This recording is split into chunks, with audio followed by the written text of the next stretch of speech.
No, I don't think Lowry got enough good looks in either game. I credit both Oregon State and Oregon for doing a really good job of knowing where he's at and challenging his shots and making it more difficult to get him the ball in the scoring area. But, we have to do a better job as a team and as a coaching staff of being able to free him up as best we can and give him good looks.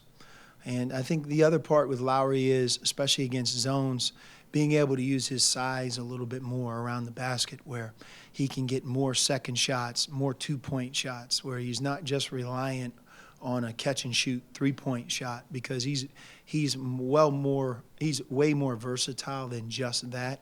But being able to get him the ball, it's not, it requires teamwork. It requires guards being able to get it. And strategically, as a coach, we have to put him in a better position to get the ball in and around the basket more, especially against zones. So that's something we learned this week. And I believe if we can correct it, that we'll be a much better team and I think allow Lowry to score easier because no matter how great of a shooter you are, if you're only relying on perimeter jump shots, there's going to be those games where they can take that away from you. We had a couple plays in the second half that when you're getting beat the way we were getting beat, a couple guys didn't get back on defense because they tried to steal the ball in the backcourt. And maybe a couple times on offense we didn't move it as easy, but the player is really just trying to make a play for his team.